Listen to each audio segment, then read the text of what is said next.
요한복음 19장 23절부터 시작이 됩니다. 어, 저번에 볼 때는 이제 예수께서 재판이 맞춰지는 장면까지 봤습니다. 그래서 결국은 유대인의 왕 그랬죠.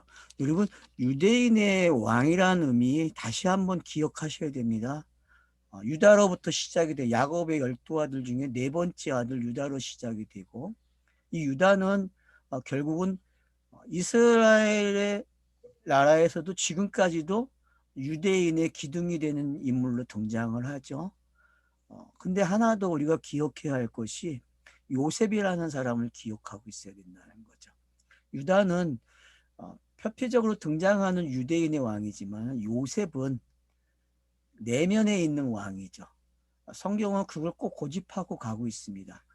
그러니까 우리가 왜 유대인의 왕이 38장에 한 번 나오고 그리고 말 없어요. 그러다가 룻기서에 가서 분명하게 이야기가 되고, 그리고 룻기서에서 이제 사무엘 항으로 오면서 이새의 아들 다윗이 등장하게 되죠. 여덟 번째 아들로. 그래서 이제 확실하게 아브라함, 다윗 그러면은 유대인 집안이 되는 거예요. 그게 혈통적 유대인이 되는 거죠. 역사 속에서. 크로노스는 그렇게 장식이 됩니다. 그럼 카이로스의 왕은 누구냐 할 때 요셉입니다, 여러분. 카이로스예요.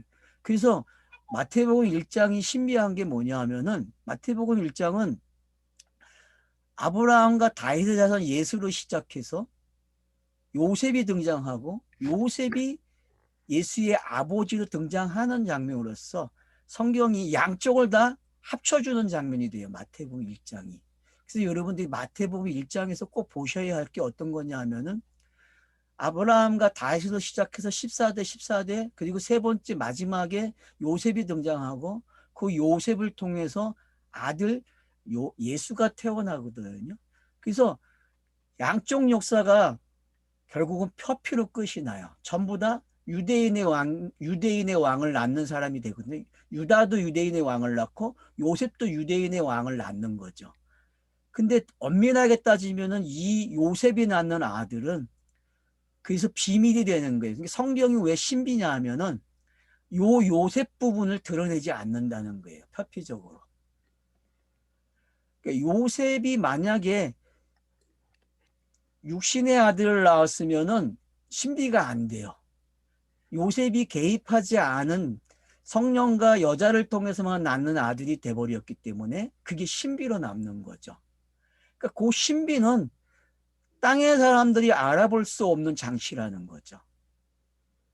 그러니까 우리가 성경 읽기를 어떤 식으로 해야 하냐면은 다윗과 아브라함과 다윗과 그냥 예수 이렇게 갔어요. 요셉은 빼놨어요, 항상. 근데 성경에 이 요셉이라는 사람이 가지고 있는 신비는 중요하다는 거죠. 그 요셉이 바로 예수의 양성에서 신성을 가리키는 부분이 되는 거죠, 역사 속에서는. 근데 그렇게 많지 않죠. 요셉이라는 사람이 사라지고 에브라함이 역사를 차지하기 때문에 그래요. 에브라함이.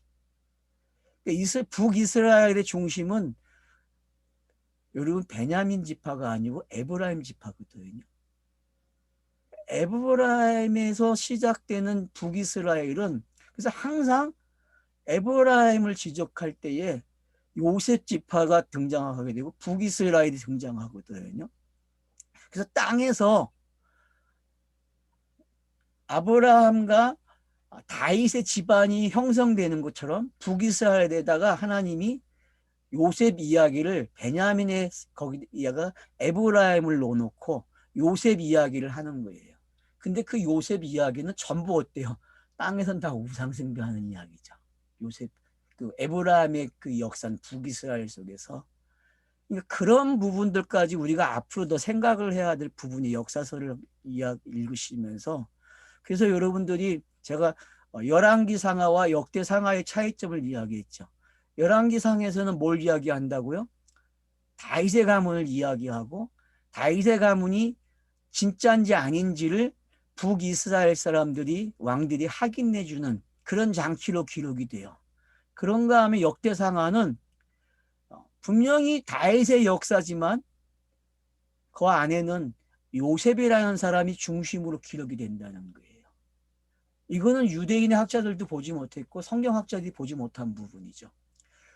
대개 보면 제사장 계보로 통해서 제사장들이 자기를 족보를 기록하기 위한 장치로 역대 상하를 해석해 오고 그거에 많은 신학자들이 동의를 했어요.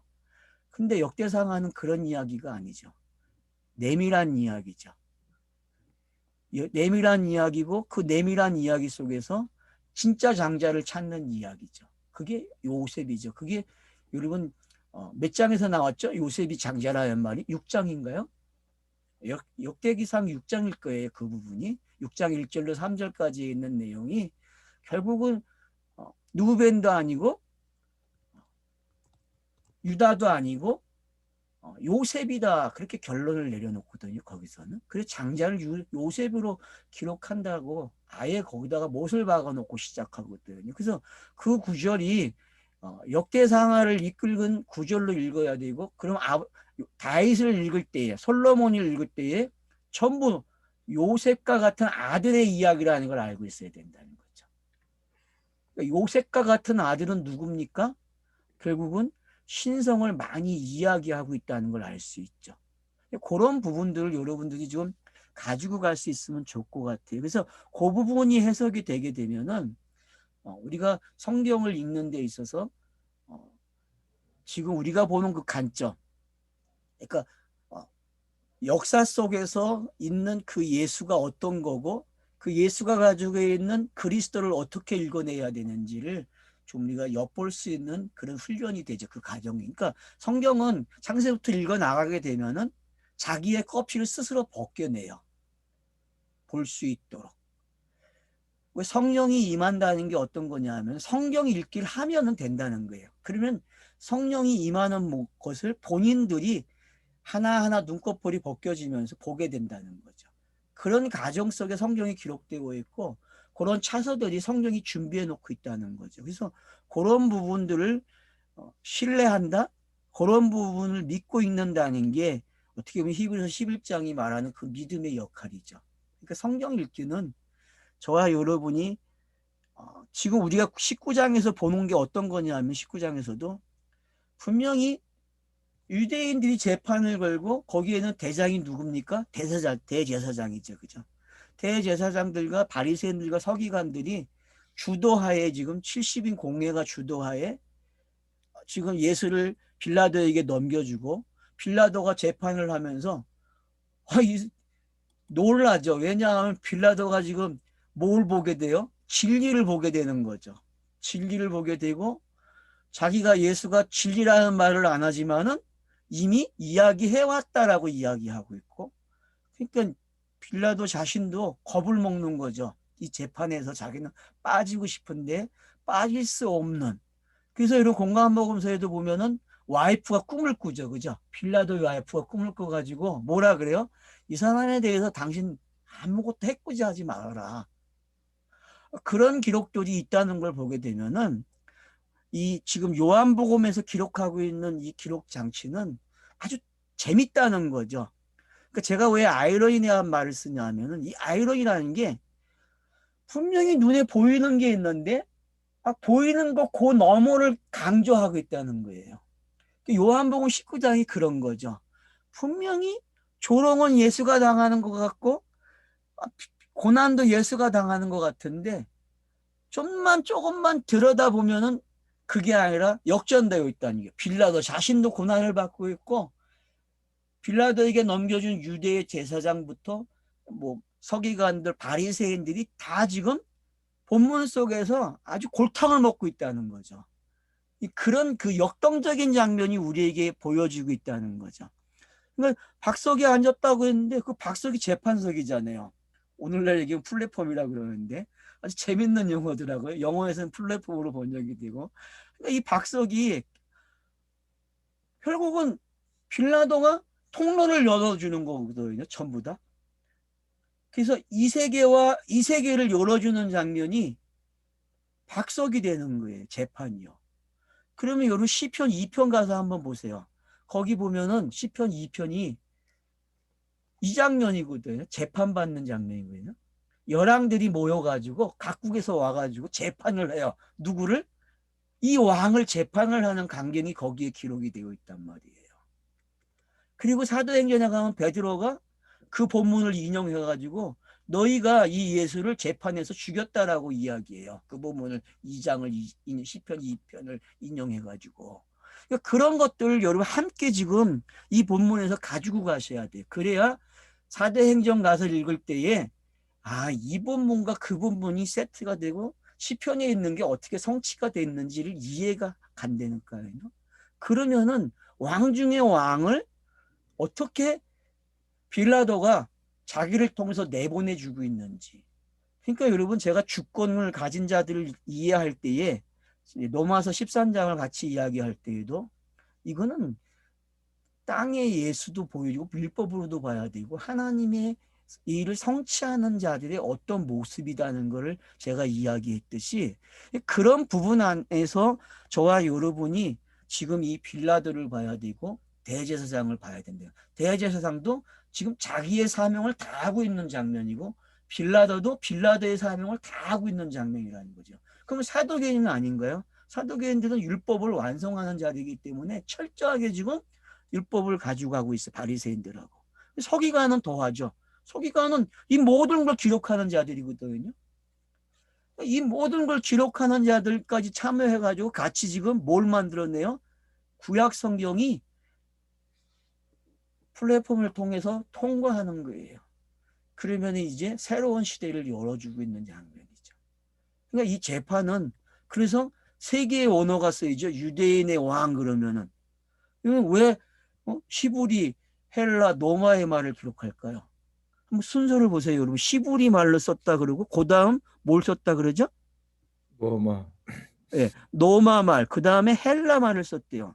여러분 히브리 말, 헬라 말이 있는데 통용되는 말은 헬라 말이거든요. 그 당시에.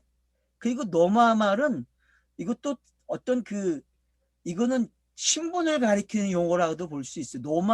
노마의 말을 쓴다고 하는 거는 신분이 어떤 신분을 가진 거예요?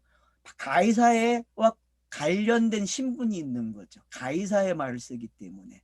그런 관계에서 여러분이 생각한다면 이 노마는 샌드위치가 되어 있다는 걸 기억하셔야 돼요. 이 시대에서 이 시대로 넘어가는 데는 어떤 게 필요하다? 가이사의 역할이 필요한 거죠. 역사적으로 보면 노마는 모든 길이 세계의 모든 길이 노마로 나졌다 그랬죠. 그죠?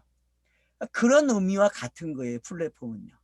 그러니까 노마라는 거는 그렇게 모든 걸 통과시켜주면 새로운 역사를 나오게 하는 게 노마라니까요. 그 당시에 성경에 하나님이 사용하는 노마는 그런 거예요. 그러니까 이 장치에서 일로 넘어가게 해주는 게 누구다? 노마라는 거죠. 그럼 빌라도는 지금 가이사와 같은 입장에서 뭘 하고 있는 거예요? 플랫폼 역할을 해주는 거죠. 역사를 이렇게 바꿔놓는 사람이죠. 히브리 문화를 헬라 문화로 바꿔주는 일을 누가 하느냐? 노마가 한다니까요. 그러니까 여러분들이 아리스토텔레스의 제자가 알렉산더잖아요. 이 알렉산더 대왕이 모든 거를 통합시켜 놓잖아요. 그리고 그리스어를 꽃피워 놓고 그 그리스어를 꽃피워 놓고서 죽어요. 일찍. 그리고서는 노마가 일어나기 시작하는 거거든요. 결국은 노마가 자리를 잡아서 노마가 이제 대국이 돼버리고 그러면 여러분 성경에서 나오는 대국들을 한번 보세요. 바벨론으로 시작되고 애굽이 쌍두마차로 가고 있죠. 항상 그 가운데 샌드위치는 이스라엘이었어요. 그죠? 샌드위치는 역사 속에서도 그렇고 성경 기록하는 방법도 마찬가지고. 요 계산을 여러분들이 가지고 계셔야 된다는 거죠. 이 두 역사, 애굽과 바벨론이 가지고 있는 이 역사가 해석이 되려면 누가 있어야 돼요? 이스라엘이 있어야 돼요. 이스라엘이 없으면 역사를 볼 수가 없어요. 어떻게 보면 양쪽 역사를 가지고 노는 사람들이 누구예요? 이스라엘이에요, 여러분. 이게 성경을 가지고 있는 사람들이 봐야 될 역사가 아니죠, 어떻게 보면. 우리는 양쪽의 거대한 힘만 생각하지 이 거대한 힘이 왜 일어나는지를 몰라요. 왜 일어나는지. 왜 이게 바뀌는지도 모르고 바로 이 이스라엘 때문에 그러는 거고. 이스라엘 때문에. 구약을 읽으실 때에 요거만 여러분들이 조금만 생각하셔도 성경 읽는 방법이 달라질 거예요. 이 방법. 그러면 하나님의 관심이 어디에 있고 그 관심이, 그래서 여러분들이 창세기 10장을 읽으실 때 그 70개의 민족이 나오는데 그 70개의 민족이 누가 중심이 됩니까? 셈이거든요. 셈. 셈에서 에벳으로 넘어오고 에벨에서 두 아들이 나오고 그 두 아들의 역사가 바벨탑이라는 중심 속에 있단 말이에요. 이걸 바꿔놓고 보시면은 바로 이집트와 애굽이란 바벨로니아가 어디에 중심이 있어요? 이스라엘을 싸고 있는 거죠. 세계는 항상, 그러니까 히브리어나 헬라어, 그다음 로마가 지금 이렇게 들어와 있는데 이것도 지금 샌드위치예요, 여러분. 큰 관점에서 보셔야 돼요. 그래서 히브리어가 등장했다. 이거는 구약이 지금 로마라는 플랫폼을 통해서 그리스어로 헬라어로 나가는 이야기거든요. 이 장치를 여러분들이 조금만 생각하시게 되면은 성경을 기록하는 방법을 이해하게 되고 성경이 드러내고자 하는 게 뭔지. 그래서 히브리인들은 표적을 구하고 헬라인들은 지혜를 좋아한다는 게 어떤 건지 여러분 고린도전서 1장에 있는 말씀을 좀 되새겨야 합니다. 왜냐하면 그래야만 십자가의 도를 알아요. 전도의 미련한 복음을 알게 된다니까요. 근데 전도의 미련한 복음을 알기 위해서 사람들이 그 부분을 활용을 안 해요. 그냥 역사로만 이야기하고 그냥 끝내버리죠. 여러분 그런 각도에서 보지 마시고 오늘 우리가 보는 각도와 같은 위치에서 한번 보세요. 그러면은 지금 이 재판에서 벌어지고 있는 이 장면들 결론이 나왔습니다. 유대인의 왕, 그러니까 자칭 나사렛 왕, 유대의 왕이라 하자, 그렇게 제안을 해요. 여러분 자칭이라는 단어를 한번 찾아보세요. 재밌는 단어예요. 히브리어, 이 헬라어에서. 이 두 글자로 되어 있더라고요. 제가 찾아보니까. 근데 이 자칭 유대인이라는 왕이 쓰라가 하는 이 말을 21절에 이 말이 결국은 그냥 데워지는 이야기예요. 이렇게 됐다. 펼쳐놓는 이야기거든요. 맞죠? 제가 지금 설명하고 있는 그 단어의 의미들이. 자칭이라는 말을 두 개의 단어를 한번 찍어보세요. 그러면은 결국은 이대로 플랫폼을 통해서 나가는 게 그냥 가정을 설명하는 단어지 그렇게 뭐 나쁜 말이 아니거든요. 자칭 유대인이라는 게. 결국은 성경이 하고 싶은 말이죠. 성경이 구약이 하고 싶은 말을 누굴 내보내야 돼요? 그리스도가 온다는 말이잖아요. 그냥. 그럼 그리스도가 온다는 말을 이렇게 표현한 거예요. 자칭 유대인 이렇게. 그렇게 여러분들이 이해를 하시게 되면은 이 자칭 유대인이라는 말이 이 말도 맞네. 결국 성경이 하고 싶은 말을 다 했네. 아닌 것처럼 서로 비교가 되고 서로 아닌 걸 부인하는 것처럼 들려지게 번역을 했는데 우리 성경에서는 전혀 그렇지 않다는 거예요. 이 자칭 유대인이라는 말이. 그래서 여러분들이 그러니까 제가 같이 나누고 싶은 거는 우리가 보던 거와 너무 다르다는 거예요. 장면이. 그리고 공간복음서가 기록하는 방식하고 요한복음이 기록하는 방식이 너무 다르고 그러다 보니까 성경이 우리가 안 읽어진 거죠. 이런 부분들을 같이 이제 보게 되니까 그래서 빌라도가 뭐라 하면 나 내 쓸 것 썼다 그래요. 이 말은 뭡니까? 계시를 주는 분의 입장이죠. 그죠? 성경을 기록하는 분의 입장이란 말이에요. 빌라도는 지금요. 나는 할 대로 했다. 우리는 그 자칭이라고 그랬는데 예. 이게 영어에는 그가 말했다. He said. 이렇게 그렇죠. 예, 맞죠. 그분이 말씀한 거죠. 그분이 그분이 말씀한 대로 구약 성경들이 지금 어떻게 해요? 꼬링하고 있는 장면이죠. 그리고 그 꼬링이 빌라도가 결론을 내냐? 나 쓸 거 썼어. 그러니까 쓸 거 썼다는 게 어떤 건지 이해가 되죠. 그러면은 지금 22절까지 오게 되면은 이 재판이 뭔지 알게 되는 거예요. 땅에 계시가 들어오고 문자로 기록이 되고 어떤 인물들이 등장하고 역사가 등장했는데 그 모든 이야기의 끝이 바로 예수가 재판을 받음으로 정결케 되는 거예요. 땅의 것들이. 그 땅의 글씨가 정결케 되려면요. 누가 뭘 통과해야 돼요? 이 재판을 통과해야 돼요. 마지막 확정을 짓는 장면이죠. 그래서 이 재판은 세계의 모든 왕이 참여하는 거예요. 시편 2편처럼. 한번 시편 2편을 한번 보고 갈까요? 뭐 한번 보시죠. 여러분 시편 2편을 보시게 되면은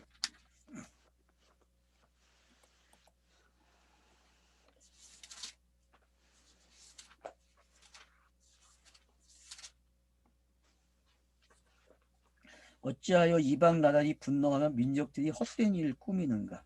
세상의 군왕들이 나서며 간원들이 서로 꾀하여 여호와의 그의 기름 부음 받은 자를 대적하며 우리가 그들의 맨 것을 끊고 그의 결박을 벗어버리는 자 하는도다. 자, 이게 여러분 지금 마지막으로 종결되고 있다는 게 보이죠? 요한복음에서. 빌라도의 말이 성경을 구약을 어떻게 닫아주고 신약 성경으로 넘겨주는지 복음의 시대를 어떻게 열어주는지를 성경 문자가 정제를 받고 그 문자가 속죄를 받고 하는 모든 장면들이 여기에 기록이 되어 있다는 거예요. 여러분 시편 2편에. 그래서 문자가 다 해석되는 게 어떤 건지. 그러니까 여러분 헬라어로 넘어가는 게 이런 의미예요. 헬라어로 넘어가는 게. 히브리어가 사람들에게 준 선물이 뭐죠? 히브리어가 주는 것? 제가 간념이라는 말을 썼죠. 그죠? 간념. 간념은 문학에서는 뭘로 표현이 돼요? 히브리 문학에서는 수사법으로 기록이 돼요. 성경 해석자들은 히브리 문학을 수사라고 그러거든요.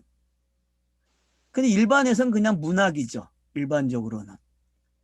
그러니까 이런 표현들이 다 어떻게 돼요? 속뜻을 가지고 기록됐는데 그 이미지가 그대로 통과되니까 겉것이 벗겨지고 속뜻이 드러나는 이야기가 재판을 통해서 확정이 되는 거예요. 그러니까 문자의 재판이죠. 창세기 1장에서 시작된 문자가 어떻게 끝나요, 여러분? 예수라고 하는 플랫폼을 통해서 완전히 통과가 돼서 그게 그 문자가 할체가 바뀌어 버려요. 그리고 표현이 정확해지죠. 여러분 말을 정확하게 해주려면 시제와 동사나 형용사, 전치사 이런 것들이 정확해야 되거든요. 저는 그걸 잘 사용을 못하지만 원래 그렇게 돼야 돼요. 표현을 이 말을 하는 사람들이 그게 잘 되는 게 헬라어거든요. 완벽한 거죠. 그러니까 말하는 시대에 완벽한 단어는 헬라어예요. 복음이라는 거는 말로 전달이 돼요. 성경에서는. 그래서 말이 아름답다 그러는 거거든요. 우리가 로마서 10장에서 봤잖아요. 12장부터 16장까지 복음이 어떻게 전파되고 있는지. 결국 사도 바울도 연보를 가지고 예루살렘에 간대요. 예루살렘에 연보를 가지고 가는 게 뭐라 그랬습니까? 예루살렘의 결론을 가지고 가는 거죠. 예루살렘이 원하는 게 뭐였어요? 복음 전파였잖아요. 그러니까 복음 전파된 걸 복음을 가져가서 그들을 기쁘게 해주는 확신을 주는 이야기죠. 사도행전은 그렇게 기록이 되는 거예요. 그래서 사도 바울이 1차 갔다가 예루살렘에 꼭 들려요. 올 때. 그 왜 들립니까? 너네들의 그 복음의 열매가 고대의 열매를 맺었다는 걸 보고해 주는 거죠. 성경이 응답되는 거죠. 응하는 거죠. 그게. 사복음서에서는 응하니라는 말을 썼고 그거를. 근데 사도행전 가면 아예 바울 사도가 갔다가 와가지고 응했다고 보고를 해요. 복음이. 그런 장치와 그런 장치의 차이점들을 아시게 되면은 빌라도의 재판이 뭘 우리에게 허락하고 있는지 역사적으로 어떤 큰 핵이 그어지는지를 생각하게 한다는 거죠. 그러니까 카이로스 시대는 요 검증이 끝나야만 되는 거예요. 요 검증. 빌라도의 재판은 크로노스가 정죄당하고 크로노스가 속죄를 받고 그래서 어디로 넘어가요? 카이로스로 넘어가는 거예요. 빌라도의 재판은. 그게 신비죠. 하나님이 가지고 계시는 계획 중에 비밀이라고 하는 거고, 그걸 넘어 사도 바울이 비밀이라는 용어를 쓰기 시작하는 게 그걸 깨달았기 때문에. 그러니까 이런 신비를 저와 여러분 알고 있다는 거예요. 왜? 크로노스와 카이로스의 말을 쓰고 있기 때문에. 두 시대를 쓸 수 있는 사람들이 저와 여러분이라니까요. 여러분이 신비하지 않습니까? 이제 저와 여러분이 신비한 사람들이 됐다는 거예요. 그래서 이제 23절부터 기록되고 있는 걸 한번 보세요. 군인들이 예수의 을 십자가에 못 박고 그의 옷을 취하여 네 깃에 나눠 각각 한 깃씩 얻고 속옷도 취하니 이 속옷은 호지 아니하고 위에서부터 통으로 짠 것이라. 그러니까 오늘날처럼 이렇게 잘라가지고 오려 붙이지 않은 옷. 그러면 뭐예요? 그냥 천이죠. 천을 이렇게 감싸서 입는 옷이. 여러분 더 바이블이죠, 영화. 20개 그 영화 제가 계속 보라 그러죠. 그거 보시게 되면은 그 당시의 문화를 알 수 있어요. 창세로부터 요한계시록까지 담겨져 있는 20개의 그 영화가 여러분 성경을 크로스로 보는 데는 도움이 되는 영화들이에요. 왜냐? 그 고고학을 동원해서 고고학에 있는 것들을 거기다가 다 넣어줬어요, 여러분. 그 시대적 배경들을. 그렇기 때문에 카이로스를 성경 공부하시려면은 그 미천이 필요해요. 그래서 저는 그 영화를 한 3번 이상 본 것 같아요. 그 20개를. 중국에서 계속 그것만 봤거든요. 그러니까 여러분도 좀 그 영화 보세요. 보셔야 돼요. 우습게 생각하지 마세요. 제발 이쪽에 오신 분들이 옛 것을 좀 새롭게 보는 시각에서 그걸 봐야 되는데 안 봐요. 무시해요. 터부시한다고. 여러분 터부시하지 마세요. 옛 것도 좋은 거예요. 옛 것이 있어야 새 것이 나와요. 옛 것도 없는데 무슨 새 것이 나와. 미천이 없는데 못 나와요, 여러분. 그러니까 제발 부탁하는데 좀 무식한 사람 되지 마세요. 공부 좀 하세요. 영화를 책을 읽으라 말하면 안 읽으시니까 영화를 보세요. 영화. 네? 꼭 보세요. 그 20편짜리 여러분 꼭 보셔야 될 영화예요. 없으면은 제가 가지고 있어요. 20개를 전부 다. 다운받아 다 가지고 있거든요. 그러니까 뭐 보내달라면 보내드릴게요. USB에다 넣어서 제가 보내드릴게요. 아니면 뭐 사시든가. 뭐 사면은 요즘 싸요. 그거 되게 싸요. 그러니까 한번 가지고 소장해 볼 만한 가치 있는 것들이에요. 그러니까 꼭 여러분 그 영화 보세요. 보시면은 창세부터 요한계시록에 다 있잖아요. 거기에. 그리고 공간복음서 어떻게 다뤘나 보세요. 거기 사복음서를. 막달라 마리아하고 도마라는 시각에서 그걸 보여주고 있거든요. 공간복음서를. 아주 새로운 시각에서 접근하고 있어요, 여러분. 그 접근하는 걸 아시게 되면은 성경 보는 방법을 하나 터득하는 거예요. 제가 공간복음서를 요즘 뭐라 그래요? 다중사역이라고 하잖아요. 다중인격, 다중사역이라는 말을 쓰고 있는데 저희가 놓친 게 뭐냐면 성경을 다중으로 안 본다는 거예요. 하나로만 보려고 한다는 거죠. 여러분 그 습관을 버리셔야만 볼 수 있어요. 지금 우리가 하는 성경보를 한다니까요. 그래서 잡동사리 좀 먹으세요. 잡동사리. 시간 되시면 영화도 많이 보시고 영화를 많이 봐야 여러분 최첨단의 문학을 가지고 성경을 보는 걸 배우는 거예요. 꼭 영화도 보시고 오늘 모든 영화 볼 시간이 없겠지만 다음에 시간 내시면 영화도 꼭 보세요. 자, 그러니까 여기 지금 옷을 취했다고 하는 게 어떤 건지 알겠죠? 십자가의 못을 박았어요. 이미 유대인의 왕이라는 걸 기록했고 십자가의 못을 박았어요. 그리고 옷을 가지고 난리를 쳐요. 그럼 여러분 이 옷이 뭐예요? 이게 두루마리예요, 여러분. 그냥 성경은 옷을 두루마리라고 그래요. 그냥. 그러니까 두루마리니까 어때요, 여러분? 지금 네 깃을 가지고 있어요. 근데 이것들이 서로 막 나눠 가지려고 막 제비 뽑으려고 하다가 결론이 뭐예요? 야, 이거 한 사람이 갖자 그래요. 나누지 말래. 왜요? 공간복음 시대에 끝났고 요한복음 시대의 기독은 어떻게 돼야 돼요? 하나가 되는 이야기죠. 셋을 하나 만드는 이야기이기 때문에 사랑이라는 말을 써야 되기 때문에 넷을 자르면 안 돼요. 하나이기 때문에. 그러면 요한복음 17장이 설명이 되고 있는 거죠. 요한복음 17장이 하나를 이야기했죠. 그 하나의 이야기가 지금 이 군인들에 의해서 응해지는 거예요. 군인들이. 그래서 여기 뭐라고 했어요? 자, 24절에 보면 이렇게 나옵니다. 군인들이 서로 말해 이것을 찢지 말고 누가 얻나 제비 뽑자 하니 이는 성경에 그들이 내 옷을 나누고 내 옷을 제비 뽑나이다 한 것을 응하게 하려 합니다. 군인들이 이런 일을 하고 제비를 뽑아서 한 사람이 갖는 거예요. 여러분 제비를 왜 뽑습니까? 66권에서 하나가 나오는 이야기를 제비 뽑았다 그래요. 구약에서 하나 나온 걸 뭐라 그래요? 제비 뽑았다 그래요. 제비를 뽑았다. 그러니까 요한복음 17장에서 하나의 이야기가 어떻게 성취가 됐는지를 그 말을 할 수 있는 근거가 어디 있다는 거예요? 바로 여기에 있다는 거예요. 하나 되는 이야기를. 그러니까 사가 하나의 이야기죠. 그죠? 동서남북이 하나잖아요. 마찬가지로 지금 동서남북이 나왔어요? 안 나왔어요? 여기서도. 각각 짓을 가지고 있단 말이에요. 그래갖고 요걸 취해가지고 찢으려고 했는데 야 우리 이렇게 하지 말고 이거 한 사람이 갖는 걸로 제비 뽑자라고 이야기한단 말이에요. 그러면 성경 66권이 하나로 어떻게 왔는지를 그 절차 제비 뽑는 장면이 뭐예요? 그러면 박석에서 재판받은 장면이란 말이에요. 십자가에 못 박는 장면이란 말이에요. 여러분 이 제비 뽑는 게. 근데 요즘 총회 가면은 무슨 짓들을 하고 있어요? 제비를 뽑죠, 그죠? 그래갖고 총회장을 뽑아요. 제비를 뽑아가지고. 아이, 성경을 모르면 그냥 모른다 그러지. 사람 뽑는 걸 가지고 하고 있단 말이에요.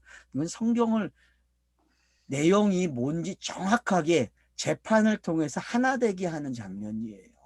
그래서 군인들이 이걸 행합니다. 성경의 군인들은 누굽니까? 할자들 아니에요, 말씀들.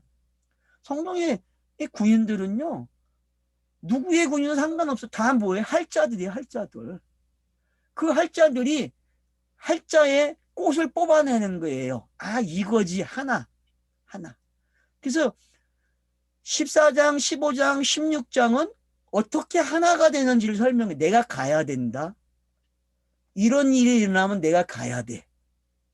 그래서 너희에게 보혜사가 올 거야. 너희는 이걸 기도해야 돼. 그래서 17장에서 하나라고 이야기했어요. 그래서 죄에 대해서, 의에 대해서, 심판에 대해서 이분이 가르쳐 줄 거야. 그러면 죄에 대해서, 심판에 대해서 가르쳐 주려면 여러분 어떻게 돼야 됩니까, 지금? 박석이라는 걸 통과해서 심판을 받아야 돼요.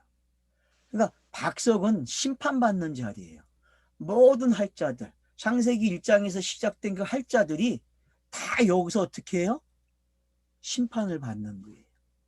예수라고 하는 이 사람은 결국은 모든 문자의 중심이고 이 땅에 모든 보여지고 또 듣게 했던 것들을 어떻게 해요? 다시 한번 싹 통과시켜주는 거죠. 그리고 그 겉의 말, 의미를 다 제거하고 속의 말로 나오게 하는 장면을 지금 박석에서도 하고 있고 이 군병들도 하고 있다. 그렇게 읽으시면 돼요.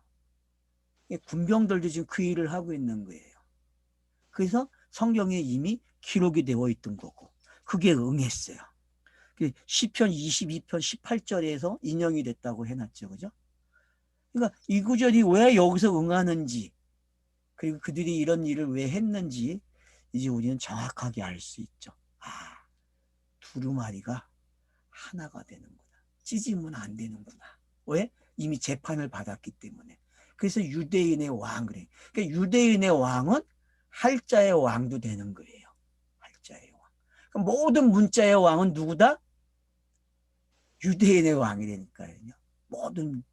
그래서 문자가 가지고 있는 모든 의미와 모든 것들을 되돌려 놓는 거죠. 어떻게? 하늘의 문자로, 하늘의 뜻으로. 그러니까 이 과정을 통하지 않고는 성령의 시대가 못 와요. 성령의 시대는 할자를 해석해 주는 시대잖아요. 할자를 해석해 주려니까 박석이라고 하는 데서 재판을 받아가지고 정식 법적인 근거를 만들어야 돼요. 성경은요. 그 법적 근거를 여기서 만드는 거죠. 요즘 검찰 판사들이 하는 게 뭐예요? 법적 근거.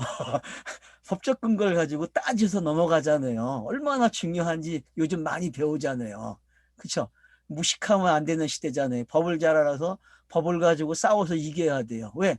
싸우게끔 법이 되어 있기 때문에. 법노린 그렇게 하는 거거든요.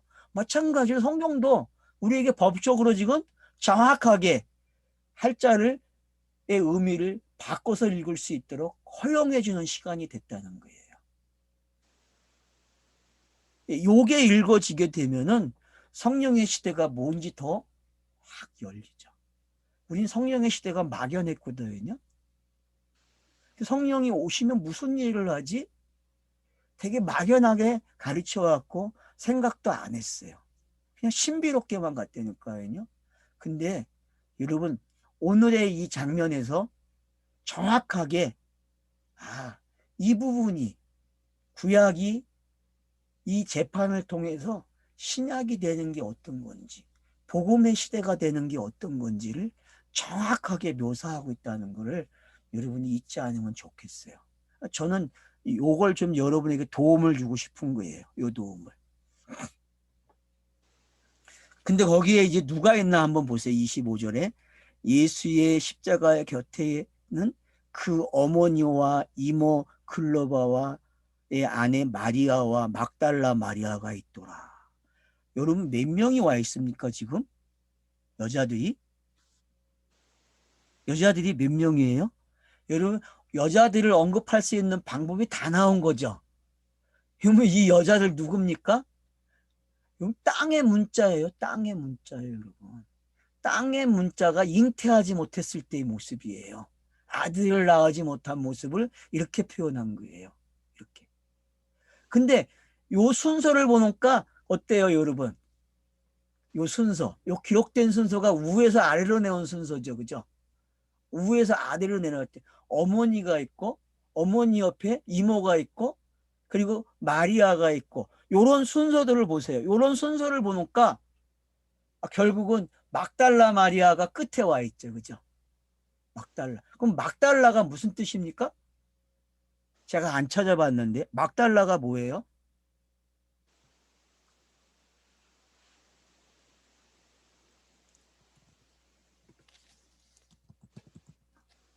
타워라고 되네. 타워.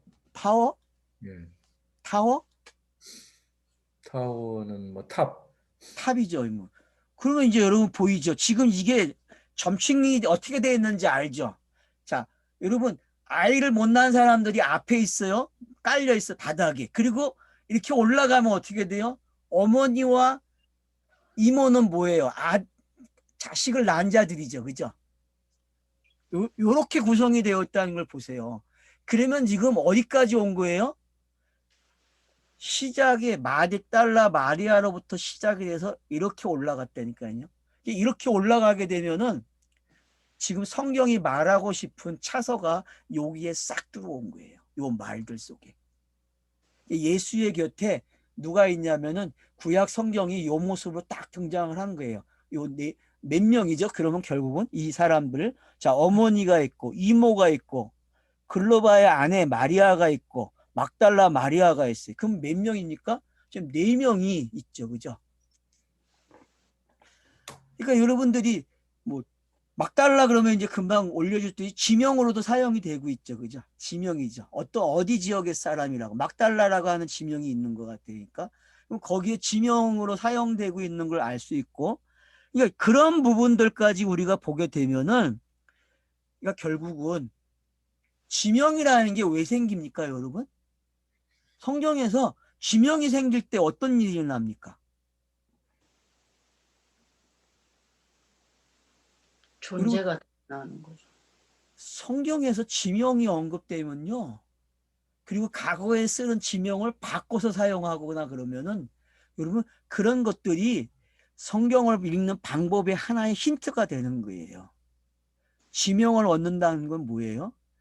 하나님의 뜻이 거기에 딱 못 박혀 있다는 거예요. 표적을 남겼다니까요. 표적을 남기면 그 표적이 해석되는 장소죠, 거기가. 그런 거예요, 여러분. 그러니까 막달라 마리아라는 거는, 마리아는 우리가 알아요. 마리아는 쓰다, 뭐 말이 그렇게 번역이 돼서 오죠. 품사로 되어 있네요. 그러니까 여러분들이 그런 부분들을 좀 참고해 주시면 좋고요. 그래서 제가 25절에서 이야기해 드리고 싶은 거는, 지금 십자가 옆에 뭐가 있다? 구약이 같이 있다.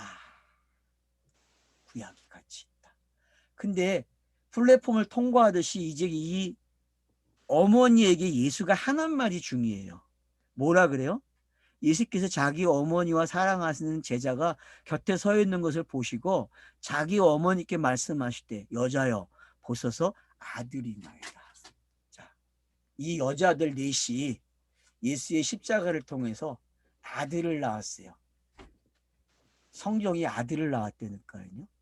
예수가 십자가에 못 박히면, 그리스도로 나오면 그걸 뭐라 그래요? 아들을 낳았다 그래요, 성경은. 그처럼 지금 이미 그 일이 일어나기 전에 마지막에 아들을 내놓으세요. 아들.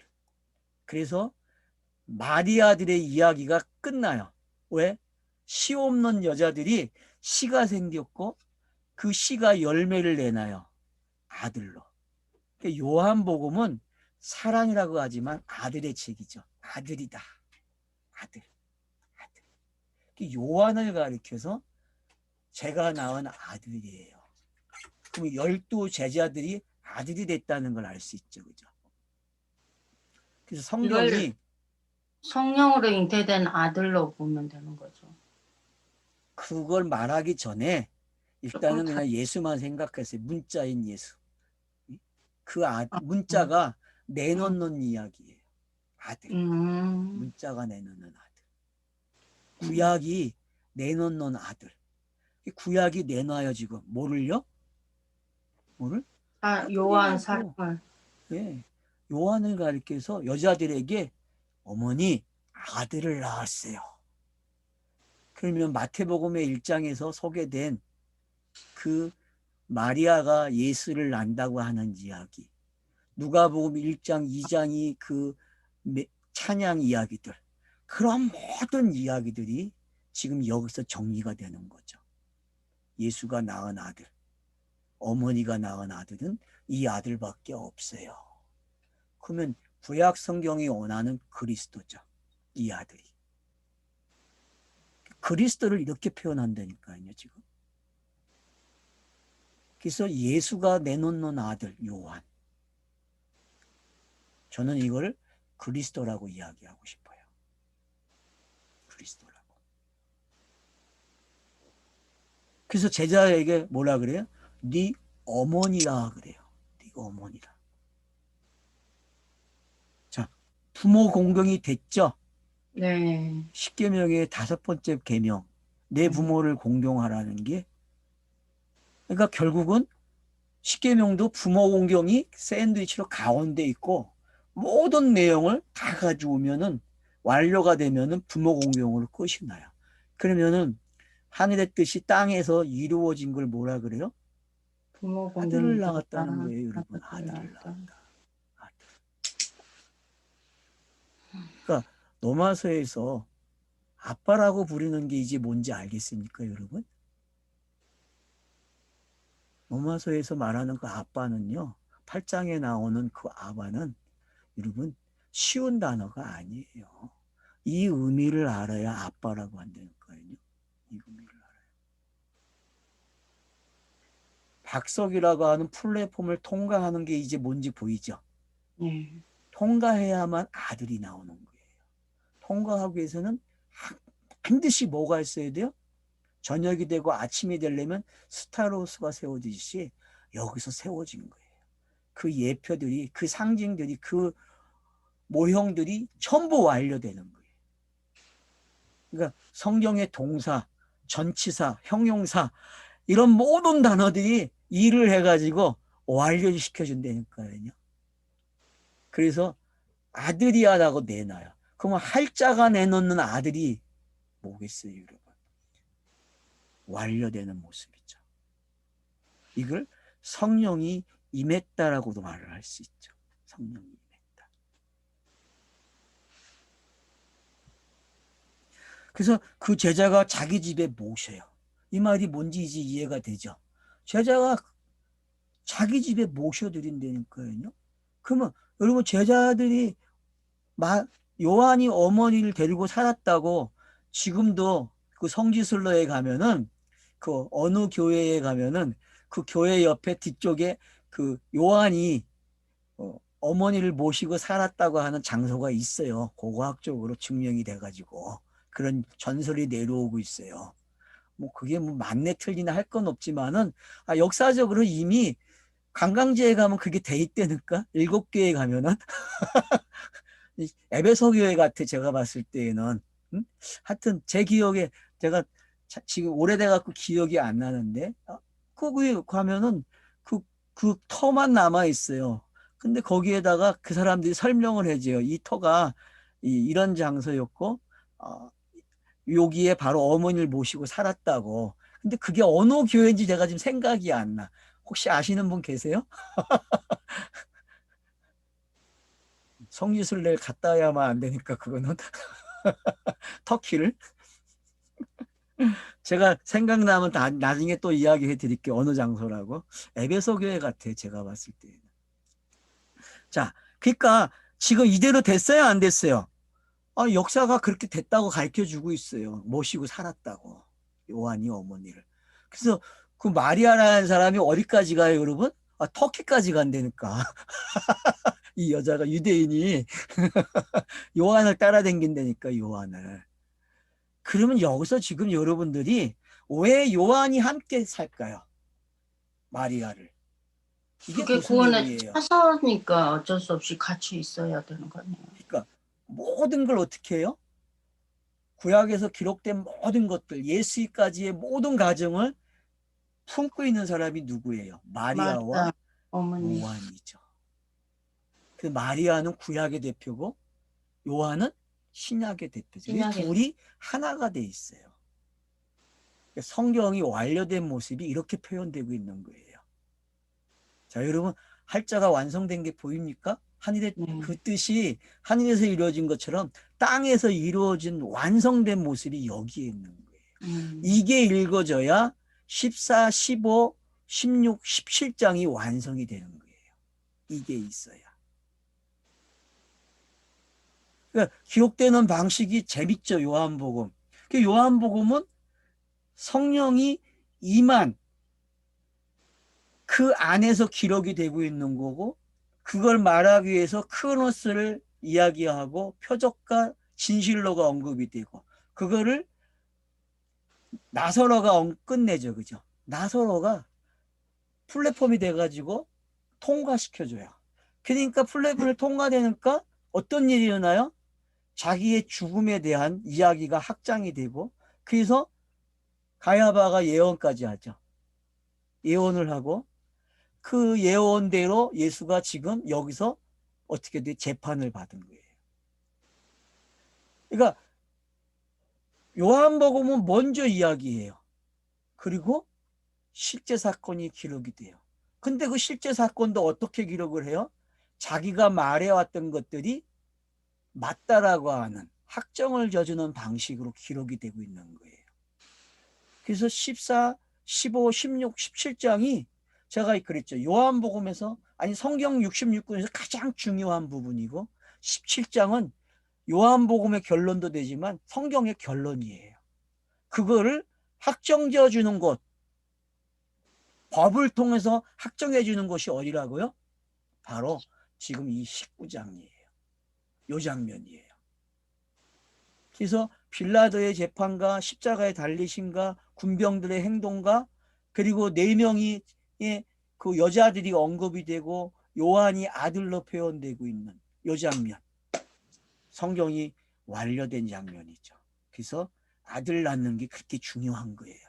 아들 낳는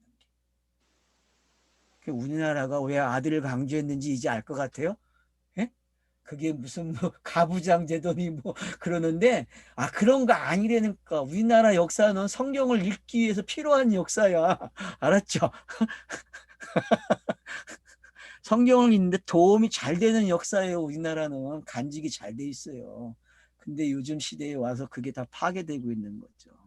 성경을 읽지 못하게 한다니까요. 성경을 잘 읽게 하는 시대인데도 불구하고 한편으로는 또 틀이 사라지고 있어요. 그걸 볼 수 있는 틀들이. 그걸 여러분들이 헷갈리지 않으면 참 좋을 것 같아요. 자, 그래서 이제 제자가 어머니를 모시는 장면까지 왔습니다.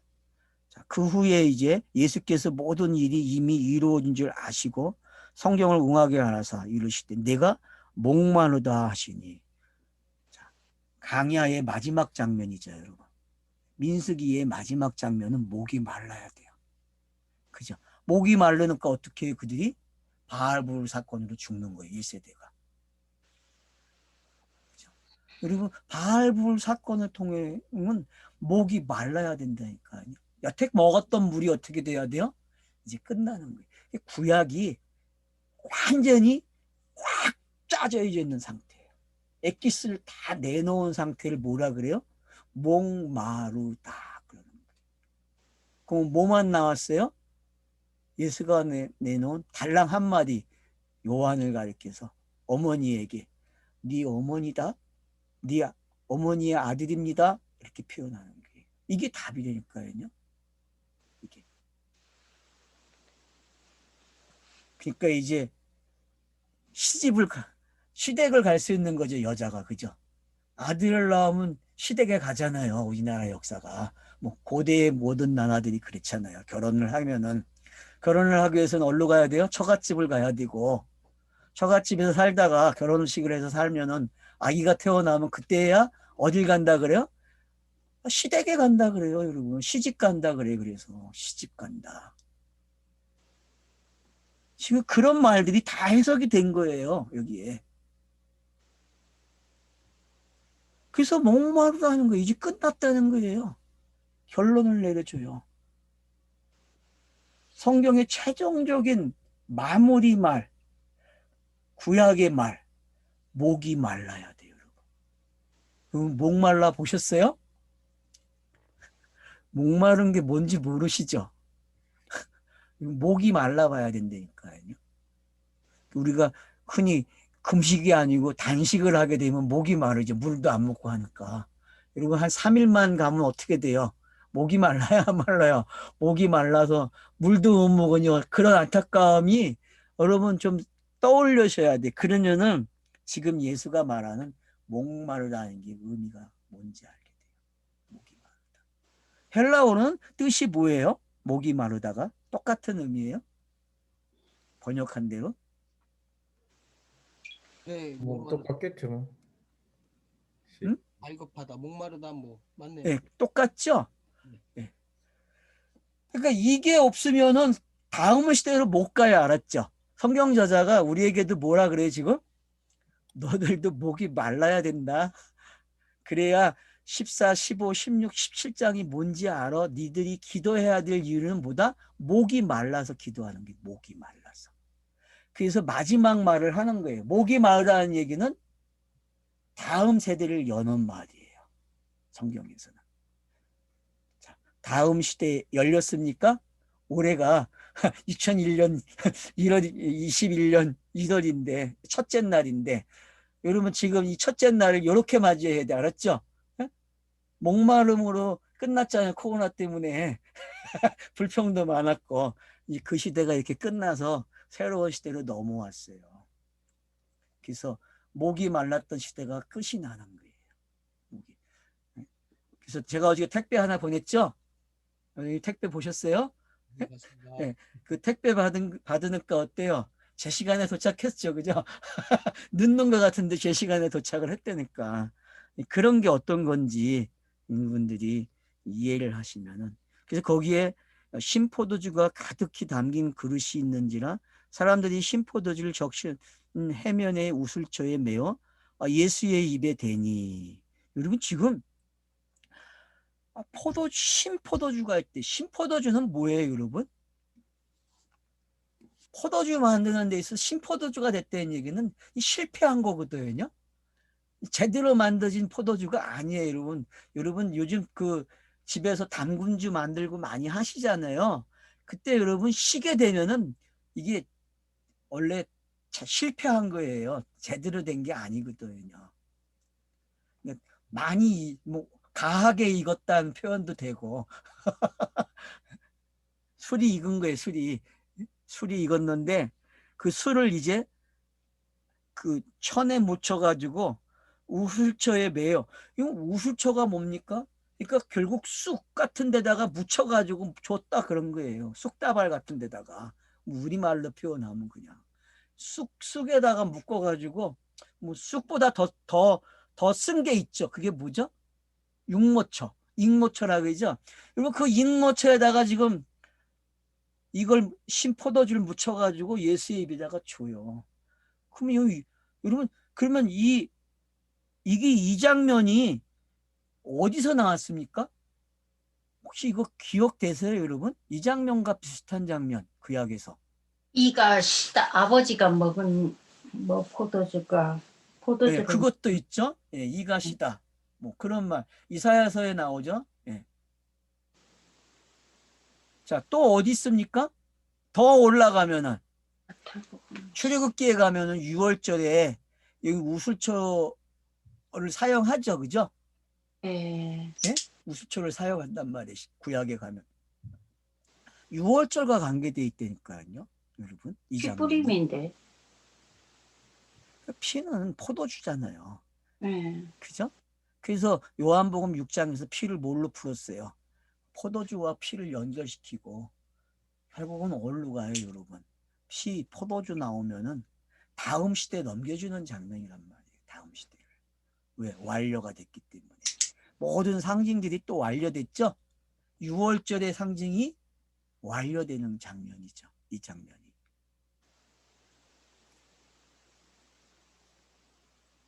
예수께서 심표를 받으신 후에 이르시되 다 이루었다. 그래서 6월절이 뭔지를 설명하시고 어떻게 해요? 다 이루었다. 그리고 머리를 숙이고 영원히 떠나가시니라. 이렇게 기록이 되는 거죠.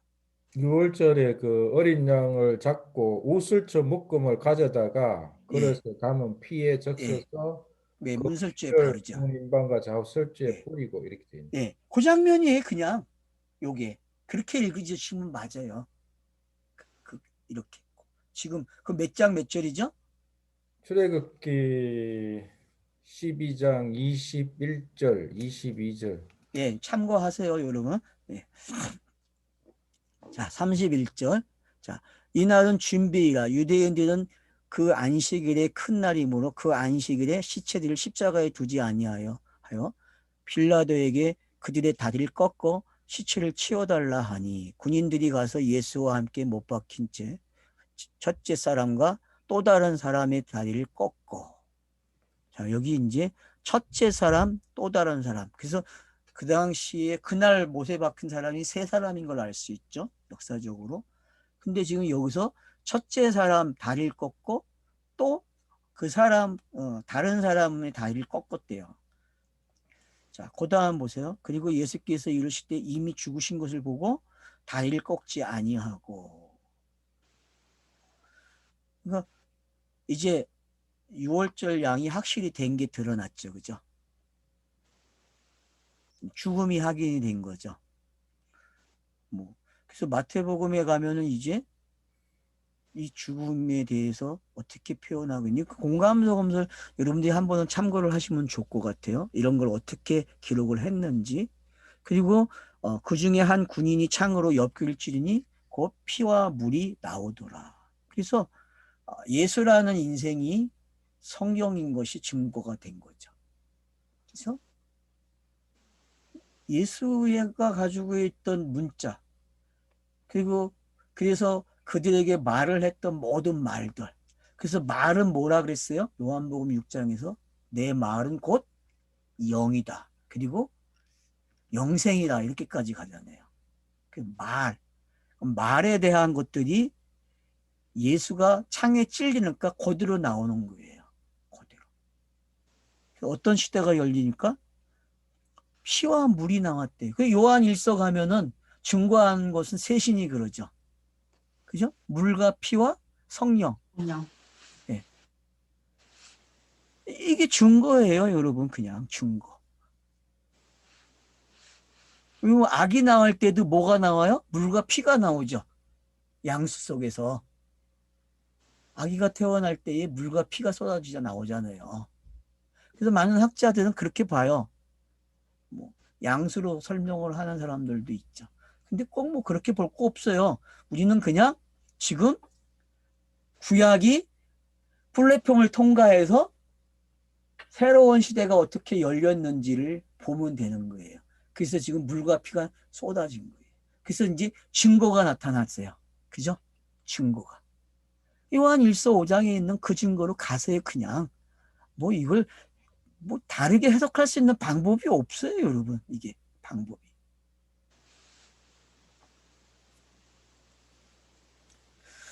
이를 본 자가 증언하였으니 그 증언이 참이라. 이 말은 뭐예요? 요한이죠. 요한이 지금 자기의 말을 이렇게 하고 있어요. 아들인 그가 다 봤다는 거예요. 그래서 사도행전 1장에 그 가룟 유다 대신 뽑을 때에 어떤 사람을 제자로 뽑습니까? 자격이 본자들이 돼야 돼요. 뭐를? 처음부터 본자들. 처음부터 본자만이 뭘 할 수 있어요? 증인이 되잖아요. 증인. 그러니까 증거의 내용을 본자만. 어떤 가정을 다 봤어요. 지금 요한은 어때요? 지금 요한복음에서 어디든지 다 참여한 사람이죠. 그죠? 공간복음서에 나오는 모든 내용을 들여다봤고 그거를 해석해 줄 수 있는 사람이 요한이에요, 여러분. 그러니까 요한의 시각이 어떤 건지. 그래서 예수가 낳은 아들이 요한이고 그 요한은 12제자고 그 12제자는 7집사로 성경이 넘어가줘요. 이런 차서들을 여러분이 이해가 되시면은 구약의 성경을 기록하는 방법이나 신약을 기록하는 방법이 같다는 걸 알게 돼요. 결국은 끝이 뭐예요? 아들을 낳는 거예요. 그러면 복음을 전한다는 건 뭐예요? 아들을 낳는 거죠. 그래서 십자가에 미련한 도가 뭐예요? 말로 선포되는 거예요. 그게 미련한 거예요. 땅의 사람들이 봤을 때예요. 근데 유대인들은 표적을 구하고 헬라인들은 지혜를 구한대요. 그러면 그 말이 뭔지 알아야죠. 어순을 알아야죠. 히브리에서 헬라어로 오는 게 어떤 건지. 율법에서 복음을 듣는 게 히브리에서 헬라어로 넘어오는 거예요, 여러분. 그게 깨달아져야 돼요. 그게 뭔지. 그래서 뭐라 그래요? 너희로 믿게 하려 함이니라. 맞죠? 요한복음의 노림수는 뭐예요? 믿게 하려 합니다. 독자들로 하여금 믿게 하려 하는 거예요. 모든 가정을 지금 해석을 해줬어요, 요한이. 그래서 믿게 하래요. 그래서 최종적으로 요한이 자기를 드러내기 시작해요. 그리고 믿게 하려 한다 그래요. 그러니 요한복음처럼, 그러니까 요한복음 읽으면 신이 나야 되고 그냥 쭉 읽으면 믿음이 생겼네. 이게 믿음이구나. 이렇게 돼야 된다니까요. 요한복음 읽으면 믿음이 진짜 생겨야 돼요, 여러분. 근데 요한복음만 읽어서는 안 돼요. 창세기부터 읽어서 오셔가지고 요한복음 도착해야만 요한복음이 말하는 믿게 하려 한다는 게 정리가 돼요. 요한복음만 읽지 마세요. 또 내일은 요거만 먹으려고 하는 사람들이 있어. 그러면 안 돼요. 못 먹어요. 왜? 내용을 모르기 때문에. 밑변이 없어가지고. 미천이 없단 말이에요. 그래서 여러분은 미천을 가지고 읽으셔야 돼요. 그러니까 35절에 믿게 하라 한다는 게 여러분 어떤 건지 아셔야 돼요. 그래서 20장 31절 가면 더 정확하죠. 그죠? 더 정확해요, 여러분. 요한복음은 분명해요, 책이. 그럼 요한복음만 그렇습니까? 성경 전체가 믿게 하려는 책 아니에요. 뭐에 대해서? 나 예수. 아들을 낳을 거야, 땅에서. 그분의 뜻이 뭐예요? 나 아들을 낳을 거야. 맞죠? 그래서 아들을 보내서 아들을 낳는 이야기가 되는 거예요.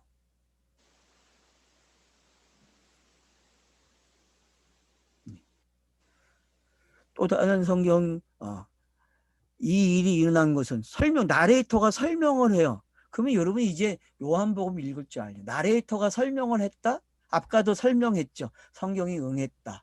그러면 요한이라는 사람이 어떤 사람인지 알겠죠.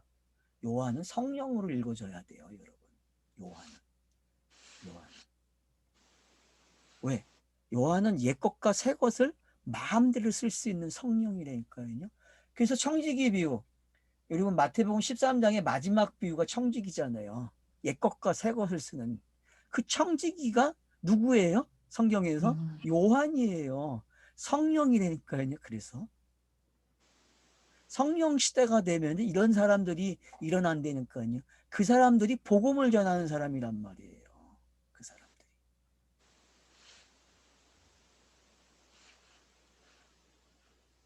또 다른 성경에 그를 찌른 자들이 보리라 하였느니라. 보죠. 그래서 복음이 전파되면 봐요, 안 봐요? 봐요. 네? 본다니까요, 여러분. 복음이 전파되면요. 여기까지 하고 쉬죠. 쉬겠습니다.